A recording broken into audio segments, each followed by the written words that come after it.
Hey guys, I'm Sammie, social media manager and resident sweater queen at Teen Vogue. And I'm Kristine, knitwear designer and sweater expert. Kristine is going to show us exactly what's behind the pricing of the coziest item of the season, sweaters. Kristine is going to use her insight and expertise to compare two sweaters. She'll walk me through the fit, feel, and fabric that differentiates them, and I'll use that newfound knowledge to guess the price of a mystery sweater. What is your favorite thing about sweater weather? As you know, it's getting a little colder. And I have all these summer dresses that I can't really wear anymore, but I still want to. So just to switch it up, I throw a sweater underneath or on top, and then I have a look. Girl, I'm here for it. Exactly. Oh my God, yes. So how about you? What do you love about sweaters? I'm such a big fan of sweaters that I actually make them. I was studying graphic design in college and I took a knitting class as an elective, and that was a game changer. I launched Responsive Textiles right after I graduated. Oh wow, cool. I have an heirloom sweater that my grandmother's grandmother knit her. That's incredible. And it's still in amazing shape. It's in my closet at home right now. And that's kind of like what we're talking about here. Right. Like when you buy something that's big ticket but constructed really well and made of really awesome material, you're gonna have something that's gonna last you Forever. decades. Yeah. So today we're gonna go through a few different factors that'll help us determine whether a sweater is cheap or expensive. Cool. Let's start first with your mystery sweater over here. Take a look. Yeah. What are your thoughts? Do you think it's cheap or expensive? I don't know, because it's a little bit stretchy, the material's a little bit thicker, it feels like it'll be warm, even though it kind of looks thin.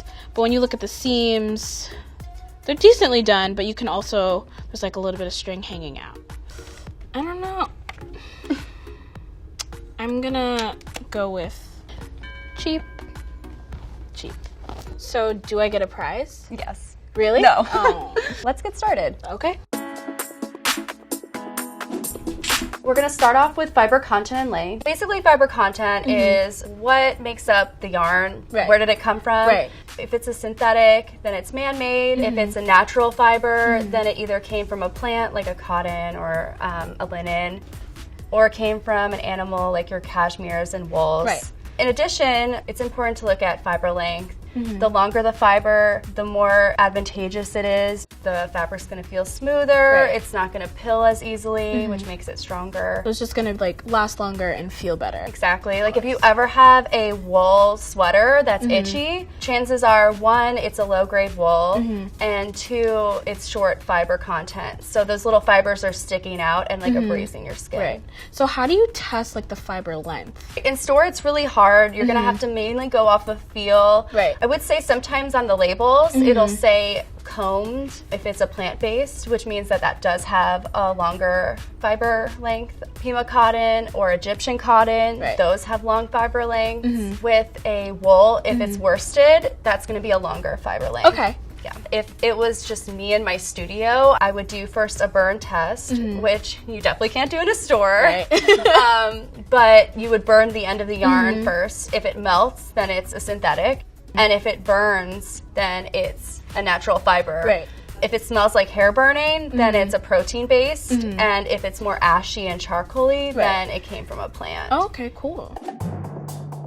So now that you learned all this stuff about fiber content and length, we have our two options here. Right. Which one do you think is cheap and which one do you think is expensive? Okay. I would say for this one, it's soft, but you can still feel that I guess it's a little bit of starchiness to it, but kind of be worried that it's itchy or something. This one is super soft. It feels expensive. It feels like luxury. So I'm gonna say this one is cheap, and this one, because it's so soft, and the fluted sleeves, look at these, they're beautiful. I'm gonna say this one is expensive. Let's take a look and see if you were right. All right. All right, drum roll. Yes! Okay. $20. Ready? Wow. Oh man, $395. Okay. This is actually a cashmere sweater. I can tell by how soft it is. So Makes that kind of sense. explains the price tag. It's an Exactly. incredibly high quality fiber. Take a look at both of these and just let me know what you think about how they're constructed. And pay attention to the seam on the inside.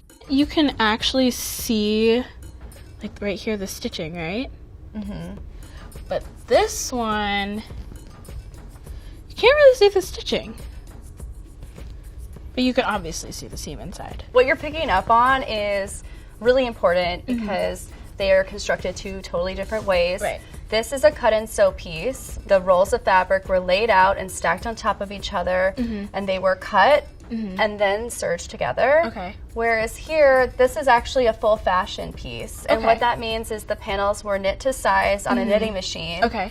And then they were linked together after. When you say they serge it, what does that mean? After the fabric is cut, it's kind of like a sewing machine, but it interlocks and protects the knit. So if you had just a regular sewing machine, the knit would unravel. Right. So that prevents that. Oh, cool. Okay. Which you don't need here because these pieces are knit to size, so you have a finished edge running through. So you don't have to worry about it unraveling on you. Oh, okay. I do have to say though, just because it's full fashion, it doesn't mean it's expensive. There's plenty of full fashion pieces on the market that are similarly low price. And that's just because in the designing process, there's kind of like a give and take that happens. If you're gonna do a more expensive manner of construction, then you're going to save money on the fiber content and have like a synthetic fiber instead of a high grade wool.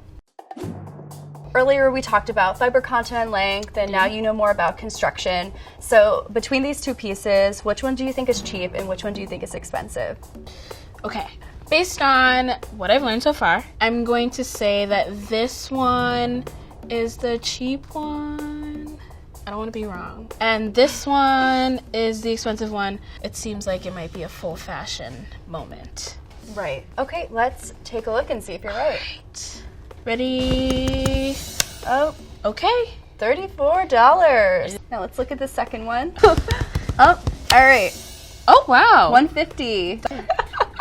So now you know about fiber content and length and construction. I do. So do you want to change your answer about the mystery sweater, or do you want to stay the same? Let's see.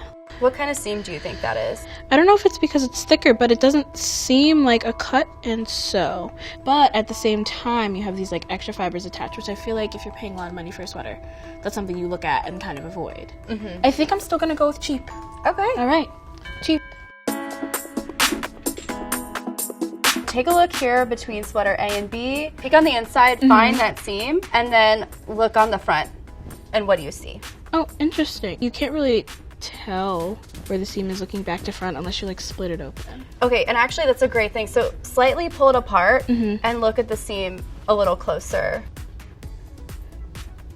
I don't know what I'm looking for necessarily, but it is all like interlocked. Okay, awesome. Now let's look at sweater letter B. Well, this one is soft too. This one doesn't really, ooh, it's a little bit of a zigzag. Oh, wow. I didn't know that was something you could look for until I found it. You totally picked up on it. You know, you couldn't even really find the seam Right. on this one, Right. which is an indicator of a seam that was put together with a lot of time and consideration. The fact that it's straight, it's telling you that someone put in a lot of man hours. Same here on the sleeve. The seam is right here, and you can hardly tell that it's there. On the flip side here, when you pull it apart, it's a hot mess. It's going all over the place. And it just means that it was pushed onto a linker rather quickly and then linked together. Similarly, when we look at the shoulder seam, something that sticks out to me right away is these ribs are not matching up at the same points. They're slightly askew as you go down. That's just another indicator that it was put together rather quickly. Right. On the sleeve, you see that even more. Like when they started this sleeve, it matches up perfectly, which is what we want because it just looks better. Right. But then as we move up, we can see that it's going all over the place, and slowly it's becoming more and more askew as it goes up. Because of the hot mess we saw with B, I'm gonna guess that one is the cheap one. A is the expensive one. Drum roll. Yes, girl. All right, ready? Wow. Bam. $395. I was right. 50. Okay.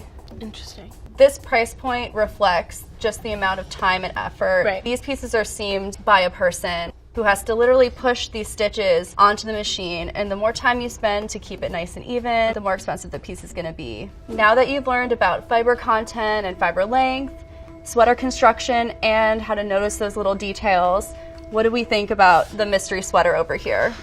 Okay. Why would the seam be on the side instead of in the back? That's a good question. Just saying. I think based on that mostly, and I'm still like harping on this little like extra piece of thread, I'm still gonna go with cheap for now.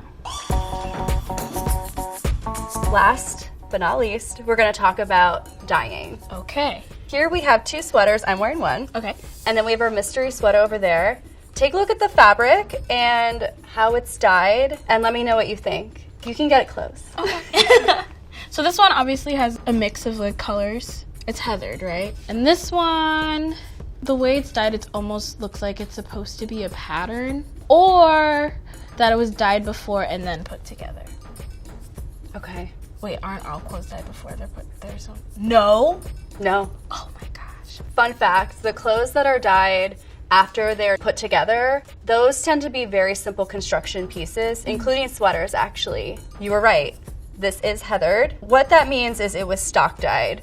And stock dyeing happens on the fiber level. So before it's spun into yarn, the fibers are dyed and then they're produced into yarn. That's intense. Okay. And on the flip side, with this piece over here, if you look really closely, you actually might be able to notice that it's actually 2 yarns being run through the machine at the same time. Okay. And that's because it was yarn dyed. Instead of being dyed on the fiber level, like in a heathered yarn, this piece over here, the yarns were dyed after it was spun and before it was knit into a garment. So that's why it kind of like almost looks like it's making some sort of pattern because the yarn went through together.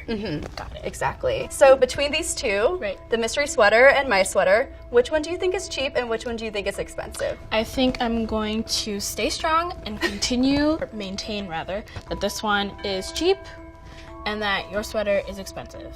Literally based on the fact that yours is heathered. And that sounds expensive. It does sound fancy. Yeah. Okay, Sammie, I have some news. All right. You were right. Yes. Yes. Yes. This Yes. is $295. And our mystery sweater is... Let's get this one. All right. It is $29.